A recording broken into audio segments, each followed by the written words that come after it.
Welcome හැමෝම train mines ඇකඩමි එකට smart මනි concepts course එකේ පළවෙනි වීඩියෝ එක තමයි මේ. ඉතින් මම ප්‍රබුද්ධ පෙරමුණ ෆවුන්ඩර් ඔෆ් ට්‍රේඩ් මයින්ස්. ඉතින් මම මේ වීඩියෝ එකේදී ඔයාලට පැහැදිලි කරනවා ස්මාර්ට් මනි කන්සෙප්ට්ස් කෝස් එකේ ඔයාලට මොනවද ඉගෙන ගන්න හම්බෙන්නේ සහ ඒ පිළිවෙල. එහෙනම් අපි ගිහින් බලමු කෝස් කන්ටෙන්ට් එක කොහොමද තියෙන්නේ කියලා.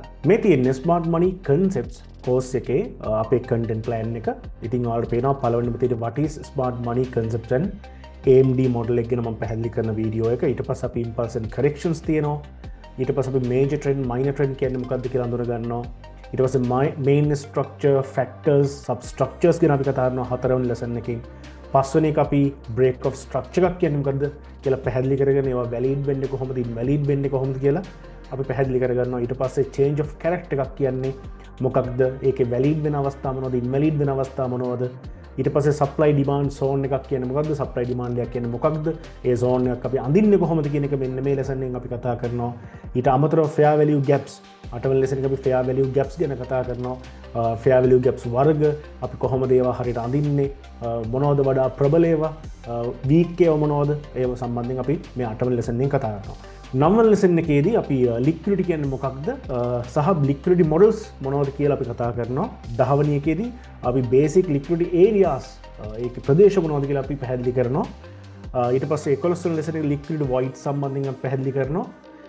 12 වෙනි lesson එකේ advanced liquidity area internal external liquidity කියන්නේ කොහොමද අපි ඒවා මාක් කරන්නේ, කොහොමද ඒක තියෙන වැදගත්කම් මොනවද, අපි ඒවා භාවිතා කරන්නේ කොහොමද කියලා අපි lesson 12න් කතා කරනවා.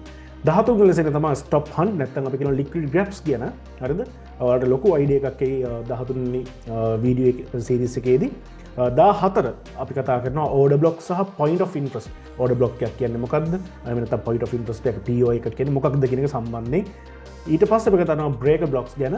ඊට පස්සේ premium and discount zones ගැන අපි කතා කරනවා. එතකොට අපේ smart money concepts වලට අදාළ අපේ සිද්ධාන්ත මේ theory part එක අපි ඉවර කරනවා. ඊට පස්සේ අපි ඔයාලට කියලා දෙනවා entry model 1 එක. ඒ කියන්නේ දැනට ඔයාලට smart money concepts trade කරන අයට ලේසියෙන්ම trade කරන්න පුළුවන් model එක තමයි entry model 1 එක කියන්නේ. ඊට පස්සේ අපි entry model 2 එකට යනවා. ඒක පොඩ්ඩක් අපි advance කරනවා higher time frame analysis එකක් එක්ක. ඊට පස්සේ අපි උගන්වනවා මේ entry models දෙක ඉවර කරාට පස්සේ inducement කියන concept එක. ඒතර inducement concept එකත් එක්ක පස්සේ තමයි බද්ධ වෙලා entry model 3 එක එන්නේ. ඒක advanced model එකක් විදිහට අපි categorize කරලා තියෙනවා. ඉතින් smart money concepts වල ඔයාලට මෙන්න මේ විදිහට තමයි හම්බෙන්නේ අපේ ඉස්සරහා වීඩියෝ lessons ටික. හරිද? ඉතින් එහෙනම් අපි ඊළඟ වීඩියෝට ඔයාලා යන්න. ඒක අපි කතා කරනවා what is smart money concepts and AMD model කියන එක. Thank you.